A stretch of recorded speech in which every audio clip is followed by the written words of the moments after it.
மன்னன் ஒருவனுக்கு மனதில் ஒரு சந்தேகம் எழுந்தது.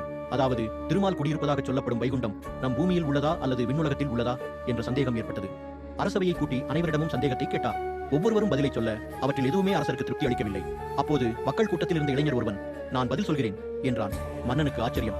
அவனிடம் கேட்டார், வைகுண்டம் எவ்வளவு தொலைவில் இருக்கிறது சொல் என்றார். அதற்கு அந்த இளைஞன், வைகுண்டம் கூப்பிடும் தூரத்தில் தான் இருக்கிறது மன்னா என்று கூறினான். இதை கேட்ட எல்லோருக்குமே ஆச்சரியம். மகாவிஷ்ணு வசிக்கும் ஸ்ரீ வைகுண்டம் கூப்பிடும் தூரத்தில் தான் இருக்கிறது என்று எப்படி சொல்கிறாய்? நீ சொல்வது உண்மை என்று எப்படி நம்புவது என்று கேட்டார். அதற்கு அந்த இளைஞன், மன்னா, குளத்தில் இருந்த முதலை யானையின் காலை கடித்தது. அப்போது அந்த யானை ஆதி மூலமே என்று அழைத்ததும் அடுத்த நொடியே திருமால் அங்கே வந்து முதலையின் பிடியிலிருந்து யானையை விடுவித்ததோடு அதற்கு மோட்சம் தந்த கதை நம் அனைவருக்கும் தெரியுமே. அப்படி யானை கூப்பிட்டதும் திருமாலால் அடுத்த நொடியே வர முடிகிறது என்றால் அவர் இருக்கும் வைகுண்டம் கூப்பிடும் தூரத்தில் தானே இருக்க வேண்டும் என்று கூறினார். அரசனுக்கு சந்தேகத்தை தீர்த்த இளைஞனுக்கு பரிசுகள் மட்டுமின்றி அரச பதவியும் கொடுத்து பாராட்டினார் மன்னர். நம் மனதிலே தூய பக்தியுடனும் அன்புடனும் கூப்பிட்டால் கடவுள் அடுத்த நொடியே நம் முன் தோன்றுவார். ஏனெனில் அவர் தூணிலும் இருப்பார், துரும்பிலும் இருப்பார், கூப்பிடும் தூரத்திலும் இருப்பார்.